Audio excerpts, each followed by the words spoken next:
Season பண்ணாத இந்த caste iron கடாயை எப்படி நம்ம நான்ஸ்டிக் கடாய் மாதிரி ஈஸியாக சீசன் பண்ணுறதுன்னு பார்க்கலாம். முதல்ல கடாயை நார்மல் வாட்டரில் நல்லா க்ளீன் பண்ணிக்கலாம். அப்போ தான் அதில் இருக்கிற தூசு எல்லாம் உங்களுக்கு போகும். அதுக்கப்புறமா நம்ம லிக்விட் சோப்போ இல்லை பாத்திரம் கழுவுற சோப்போ போட்டுட்டு நல்லா இந்த மாதிரி சாஃப்ட் ஸ்க்ரப்பராக வச்சு நல்லா தேய்ச்சிக்கலாம்.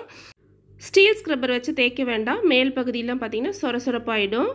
இந்த மாதிரி நல்லா ஸ்க்ரப்பரை வச்சு முன்பக்கம் பின்பக்கம் கைப்பிடி எல்லாமும் நல்லா அழுத்தம் கொடுத்து தேய்ச்சிக்கலாம்.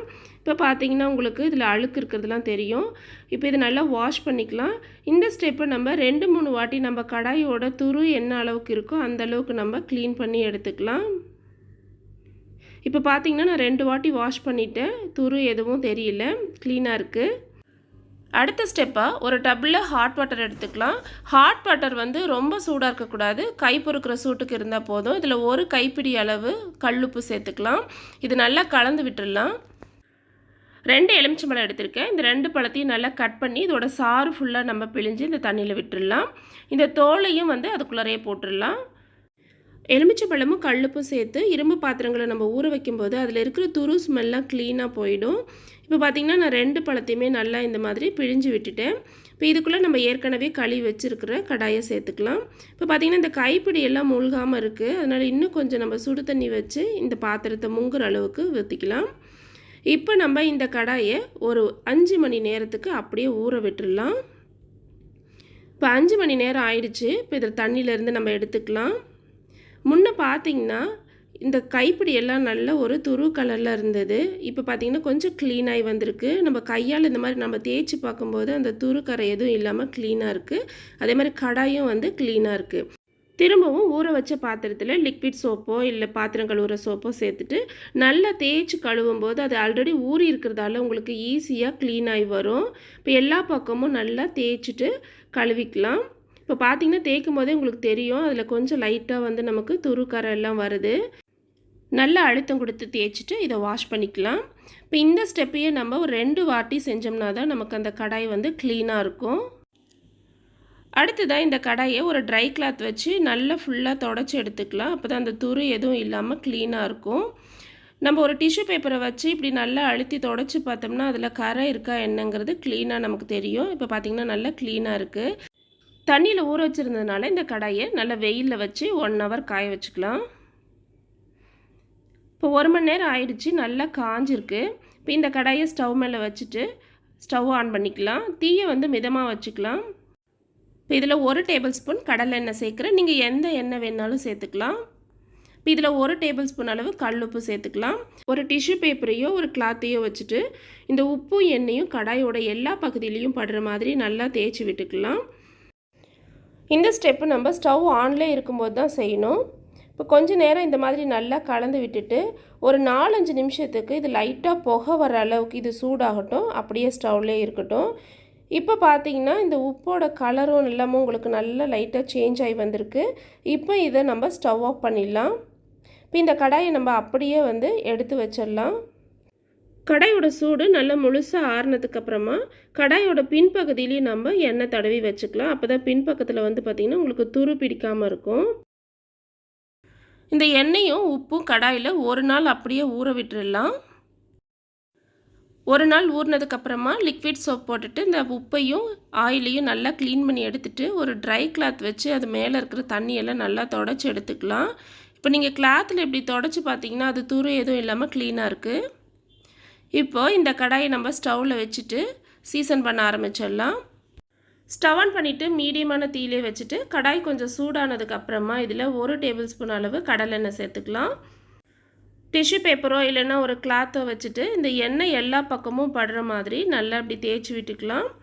தீ வந்து மிதமாக இருக்கும்போது தான் நம்ம சீசன் பண்ணணும். தீ அதிகமாக வச்சிடக்கூடாது.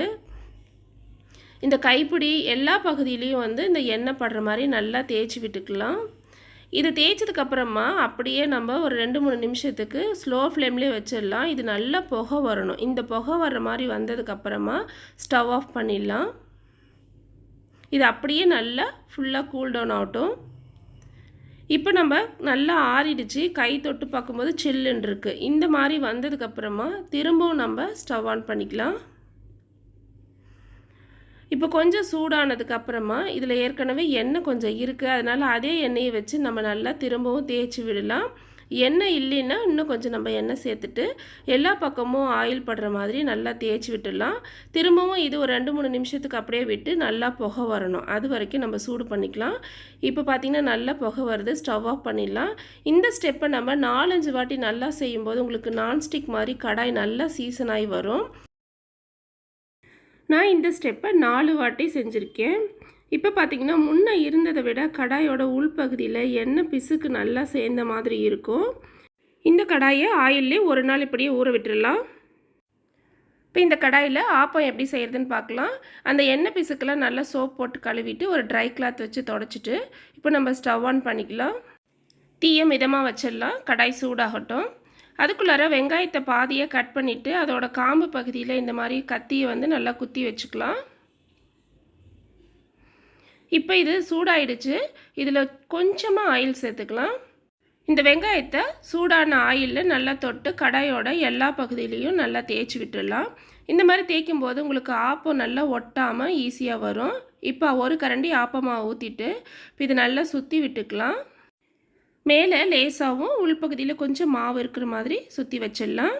இப்போ இதுக்கு மேலே கொஞ்சமாக ஆயில் சேர்த்துட்டு ஒரு மூடி போட்டு வேக விட்டுடலாம். மிதமான தீயிலேயே வேகட்டும், தீ அதிகமாக வச்சோம்னா கருகிடும். இப்போ பார்த்திங்கன்னா ஓரத்துலலாம் தானாகவே எழும்பி வந்திருக்கு. நான்ஸ்டிக் கடாயில் ஊற்றுற மாதிரி அதுவே ஈஸியாக அழகாக வந்திருக்கு. நம்ம இந்த மாதிரி கடாயை சீசன் பண்ணும்போது நல்ல ஈஸியாக உங்களுக்கு ஆப்பசட்டி ரெடி ஆகிடும். இதே மாதிரி 2வது ஆப்பத்துக்கும் கொஞ்சமாக எண்ணெய் தொட்டு வெங்காயத்தை தடவிட்டு மாவு ஊற்றி செஞ்சுக்கலாம்.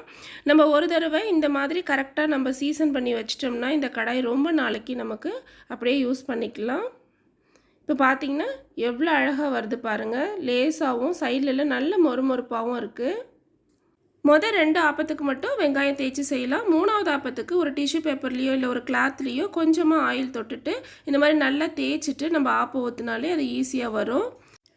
அயன் கடாயோட காஸ்ட்டும் அலுமினிய கடாயோட காஸ்ட்டும் நமக்கு கிட்டத்தட்ட சேமாக தான் இருக்கும். நம்ம ஒரு தடவை இந்த மாதிரி அயன் கடாய் வாங்கி நம்ம சீசன் பண்ணி வச்சுக்கிட்டோம்னா ரொம்ப நாளைக்கு நல்லாயிருக்கும். அயன் சத்து உடம்புக்கு சேர்ந்த மாதிரி இருக்கும், நல்ல ஹெல்த்தியாகவும் இருக்கும். இந்த ஆப்பமும் நான்ஸ்டிக்கில் செய்கிற மாதிரி சூப்பராக வந்திருக்கு. அடுத்ததாக ஒரு ஆஃப் பாயில் போட போகிறோம். முதல்ல கடாயில் நல்லா எண்ணெய் கொஞ்சம் தடவிட்டு ஒரு முட்டையை உடச்சி ஊற்றிடலாம். இதில் தேவையான அளவு சால்ட்டும் பெப்பரும் சேர்த்துக்கலாம். நம்ம தோசைக்கல்லில் ஆஃப் பாயில் போடும்போது எடுக்கும்போது சம்டைம்ஸ் உடஞ்சிரும். ஆனால் இந்த கடாயில் நம்ம செய்யும்போது உங்களுக்கு உடையாமல் சூப்பராக வரும். இதுக்கு மேலேயும் கொஞ்சமாக ஆயில் போட்டுட்டு ஸ்லோ ஃப்ளேம்லேயே வச்சுட்டு இப்போ நல்லா வெந்ததுக்கப்புறமா நம்ம இதை எடுத்துடலாம். பாருங்கள், சூப்பராக ஒட்டாமல் வரும். அதே மாதிரி அடிப்பகுதியில் உங்களுக்கு நல்ல மொறுமொறுப்பாக இருக்கும், பிஞ்சு போகாமல் சூப்பராக வரும். அடுத்ததாக இரும்பு பாத்திரம் ரொம்ப நாளைக்கு துருப்பிடிக்காமல் எப்படி பராமரிக்கிறதுன்னு பார்க்கலாம். நம்ம எந்த ரெசிபி செய்கிறதா இருந்தாலும் செஞ்சு முடிச்சதுக்கப்புறமா நல்ல லிக்விட் சோப்போ இல்லை பாத்திரம் கழுவுற சோப்போ போட்டு வாஷ் பண்ணிவிட்டு அதோட ஈரத்தை நல்லா முழுமையாக தொடச்சிடலாம். தொடச்சதுக்கப்புறமா ஸ்டவ் ஆன் பண்ணிவிட்டு அந்த ஈரெல்லாம் நல்லா போகிற அளவுக்கு முதல்ல இதை சூடு பண்ணிக்கலாம். ஓரளவுக்கு சூடானதுக்கப்புறமா ஸ்டவ் ஆஃப் பண்ணிவிட்டு கொஞ்சமாக ஆயில் சேர்த்துட்டு ஒரு டிஷ்யூ பேப்பரோ ஒரு கிளாத்தோ வச்சுட்டு இந்த ஆயில் எல்லா பகுதியிலையும் படுற மாதிரி நல்லா முன்பக்கம் பின்பக்கம் கைப்பிடி எல்லா இடங்கள்லையும் தேய்ச்சி விட்டுடலாம். கைப்பிடி நம்ம ஆயில் தடவாமல் விட்டோம்னா அந்த இடத்துலையும் வந்து துரு பிடிச்சிரும். அதனால் எல்லா பகுதியிலையும் ஆயில் தடவி வச்சுக்கலாம். சுத்தமாக சூடு ஆறுனதுக்கப்புறமா இதை எடுத்து வச்சுக்கலாம். துரு எதுவும் பிடிக்காமல் இருக்கும். திரும்பவும் நம்ம வேணுன்னும் போது எடுத்து வாஷ் பண்ணிவிட்டு நம்ம யூஸ் பண்ணிக்கலாம். நான் என்னோடய ஆப்பச்சட்டியை இந்த முறையில் தான் சீசன் பண்ணி வச்சுருக்கேங்க. இப்போ ஆப்பம் செய்கிற சூப்பராக இருக்குது. நீங்களும் இந்த மெத்தடை ட்ரை பண்ணி பாருங்கள். இந்த வீடியோ உங்களுக்கு பிடிச்சிருந்தா சேனலை சப்ஸ்கிரைப் பண்ணுங்கள், கூடவே பெல் ஐக்கானை கிளிக் பண்ணுங்கள். தேங்க்யூ ஃபார் வாட்சிங்.